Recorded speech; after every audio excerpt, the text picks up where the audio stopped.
What's up, Switch Gang? This is your boy Marlon back at it again here with another daily news video. And oh my God. So, wow, you can pre-order the PlayStation 5 right now on a website called Media Market. It's a German website.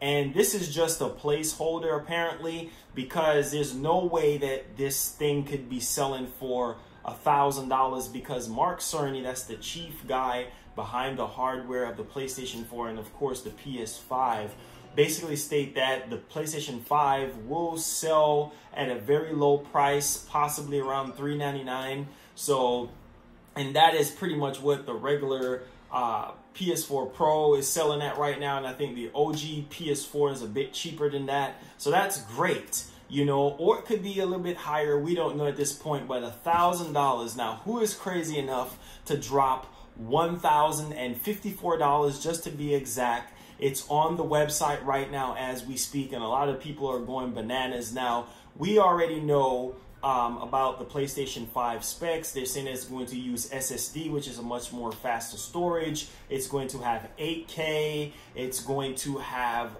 this high-tech AMD chipset in there and a host of other specs that you guys already know about. But the point is $1,000 to pre-order this thing, and it's going to be much cheaper than that. I don't believe the PS5 is going to be $1,000. That's just ridiculous. I mean, but anyways, a lot of websites normally put up things like this, you know, for like placeholders for games or for consoles or whatnot. But $1,000, that is a lot of money. But I know a lot of people is going to throw their money up there and be like, hey, look, you know what? I want to put $1,000 down on this PlayStation 5. Just like when the PS3 had came out, a lot of people was throwing up big monies just for the pre-order. I mean, people was putting up as high as $1,200 for that PlayStation 3 at the time. PS4, the same thing. So every console generation, it's always something crazy like that. So link will be down in the description down below for you guys to read up more on this whole situation, or if you guys want to go out there and be crazy enough to drop $1,000. All right, guys, let's get to the next part of the news video here. So bravo PlayStation. PlayStation just sold a whopping over 100 million PlayStation 4s. Wow, they're basically showing Microsoft how it's done. I mean, literally, they're the laughing stock right now out of the big three. I mean, Nintendo is doing well. I believe Nintendo is like close to what, 37 or 38 million units with the Nintendo Switch. So they're doing extraordinary well. And of course, with Microsoft, there's a huge dip in their hardware sales. I believe it's down 48%.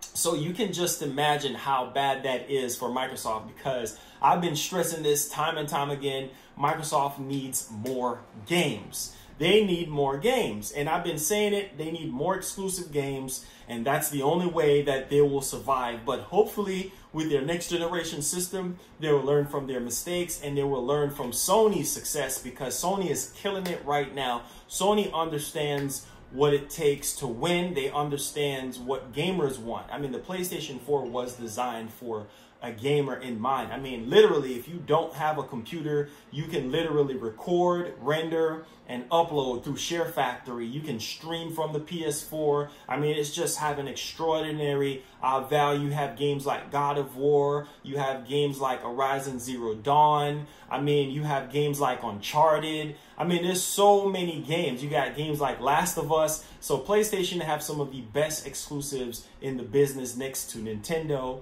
And Microsoft, of course, is dead last, because they keep rinsing over and over again the same exclusives, Gears and Halo and Forza. We need something fresh. And so bravo to PlayStation, pushing over 100 million sold units there. That is impressive. I believe Nintendo did that with the Wii, and trust me, the Switch is on its way to hit that same mark.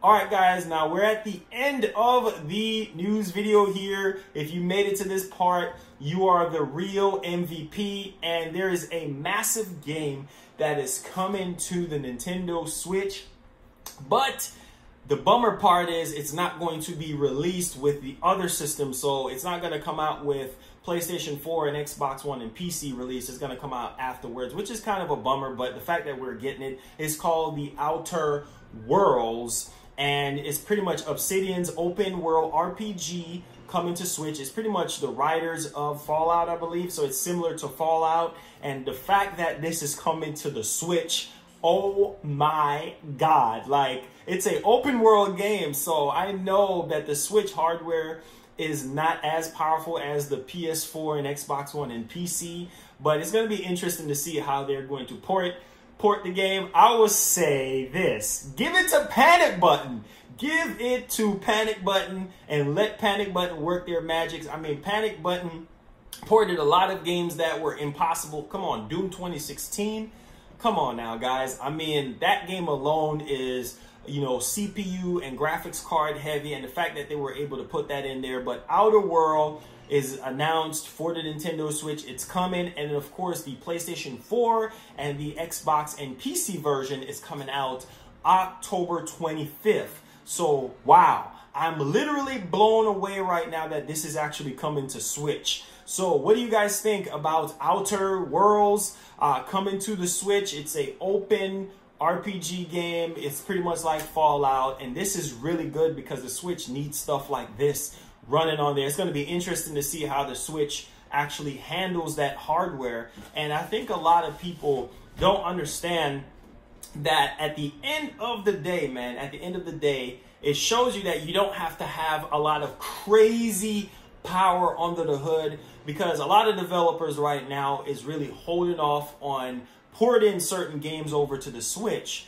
And Call of Duty is one of those games. We've been hearing rumors about Grand Theft Auto as well. Like Grand Theft Auto 5 was that game that everybody wanted on the Switch, and we don't know if it's going to happen. We heard so many rumors and speculations about Red Dead Redemption. We heard so many rumors and speculations about a lot of open world games, being coming over to the Switch. And of course, it's not coming over because they're like, nah, the Switch is not powerful enough. And honestly, I don't know how the Switch will be able to run Grand Theft Auto 5, because that's a big game and it's a lot going on. But I do believe if the right people port it over, it will be able to work. I mean, Outer Worlds look like it's really using up a lot of hardware, just by how the environment looks and everything like that. So I think with a Switch Pro, which I do believe Nintendo needs to still come out with that, but they don't have to rush it. They can come out either next year with it or the year after that. But I think once Nintendo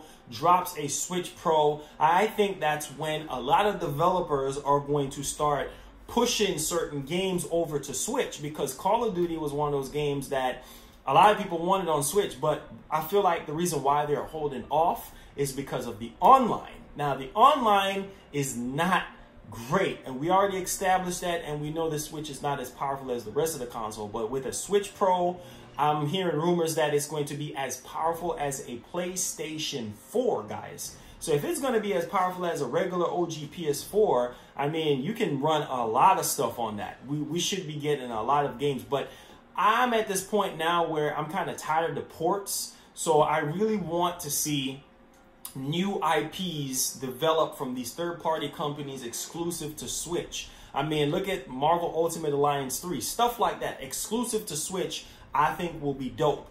But if somebody can just somehow get to the point where they can figure out how to help Nintendo with this online, because I feel like Nintendo have the resources and they have the technology, at their fingertips to give us a better online experience. And I know it's coming because they put out a poll and everything, and I'm pretty sure Outer Worlds might have some sort of online components in there. I'm pretty sure of that. If not, my bad, but I'm just saying, guys, we need better online. We need better hardware in the future in order to get some more bigger games to the Nintendo Switch. But so far, Nintendo is doing extraordinarily well. And the only thing that I don't like with these bigger titles that comes to the Switch, a lot of times they don't come out like the same date as the other console, which is a bummer. And then you have to wait 3, 4, 5 months, because we just got Spyro, trilogy on the Nintendo Switch.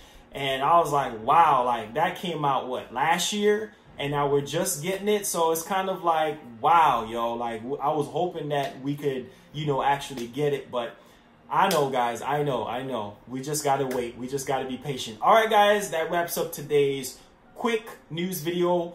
Make sure you guys smash that like button, subscribe if you're brand new to the channel, and make sure that you actually share this around. Thank y'all so much, and peace. Switch gang, have yourself a great night, and I might stream tonight. Peace.